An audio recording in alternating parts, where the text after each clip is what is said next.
Hello, welcome to Carrow Road, where it is a fair bit happier than it has been recently after Norwich have won 3-1 against Aston Villa. Just over my shoulder you can see the queue for the away season ticket holders party.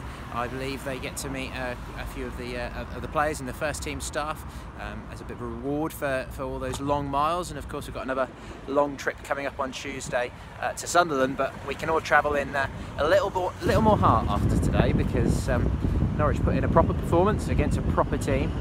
That 4-1 defeat at QPR seems quite strange after this one, and I think the main man really that most people are talking about in the aftermath is Josh Murphy. He scored an absolutely fantastic goal.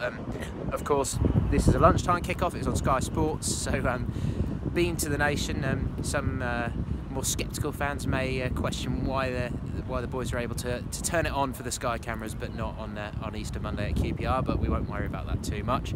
You can't moan at a 3-1 home win given the season that Norwich have had. That's just the 7th win in 21 home games, I think it is, off the top of my head. But yeah, Josh Murphy, just I think it was the first minute of injury time in the first half. To start with, did well to keep the ball in play to stop it going out for a goal kick.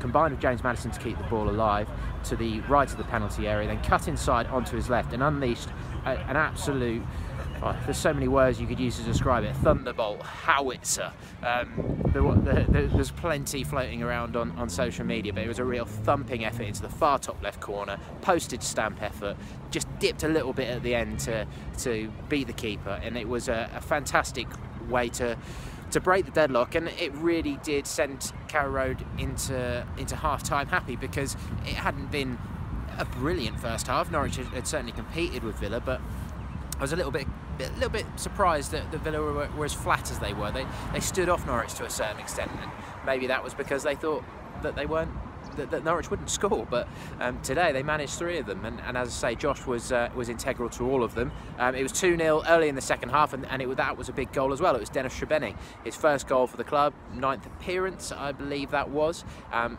again, Josh played a big role in that. Went down the left, teed up Harrison Reed, who was a very lively presence in midfield today. He chipped the ball to the back post. Trebeni beat the offside trap and had acres of space, about 6 yards out, just had to beat Sam Johnston.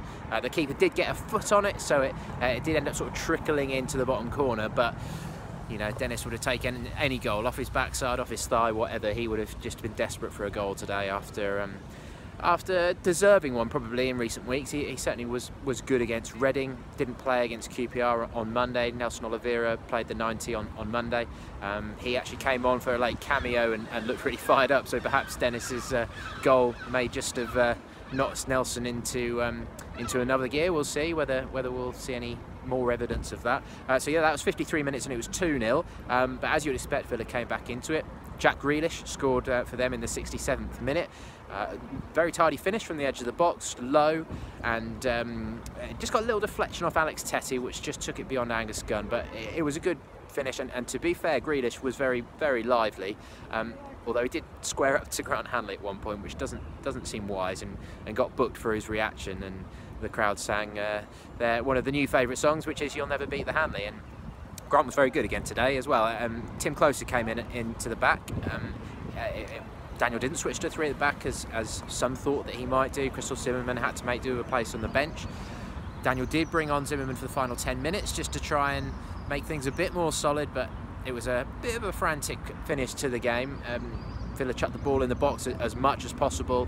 Lewis Grabban missed a couple, which the Barkley enjoyed, and it actually should have been 4-1, but before we get to that, the third goal, which made it 3-1, was James Maddison, 72nd minute, 14th goal of the season, that is, I think, off the top of my head, and Murphy again, an integral part in it, danced away from a few players on the edge of the box, and just held up play enough to bring the defenders towards him, by Maddison a little bit of space to the left of the penalty box, and then Maddison managed to squeeze the ball past Sam Johnston, and that was 3-1. But as I say, it should have been 4, when Oliveira came on, it was the 83rd minute, I think he came on for Srebeni.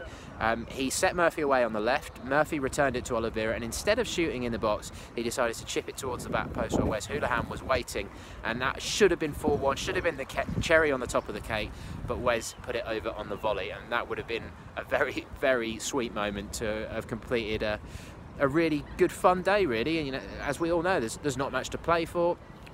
As we stand, all the majority of the games in the Championship haven't been played, so Norwich actually went within 8 points of the playoffs.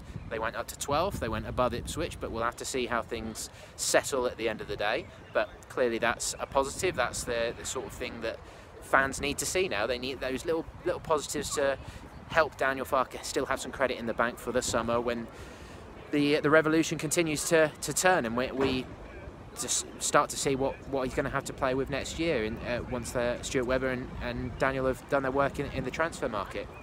But as I say, a positive day.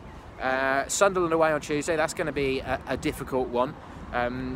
Just looking at my notes, and reminds me Daniel Farke described Josh Murphy as outstanding in his post-match media, and there were a few grumbles for Josh in the first half. Now, we've spoken about this at length. It was the same with Jacob, it was the same with Nathan Redmond. Wingers tend to get that bit more, they tend to get more moans, whether it's the closer proximity to the crowd, that maybe they can see it more clearly, that may play a part in it, but Josh didn't let it get him down, and I would say that was one of his most complete. It wasn't perfect, it wasn't a perfect Norwich performance, it was one of the best performances of the season, but Josh will be very happy with his day's work, as will most of the team. Alex Tettey returned to the defensive midfield role, and that obviously always provides a little bit of stability. I thought Ivo Pinto was much better at right back. Looks like he's found his feet a bit after his injury.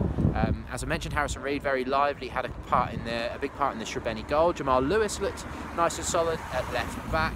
Who else haven't we mentioned? Srebeni equally had a bit of a difficult first half. His touch was letting him down here and there, but he was a presence. He was a centre forward. I think they probably just need to try and get the ball on his head a little bit more.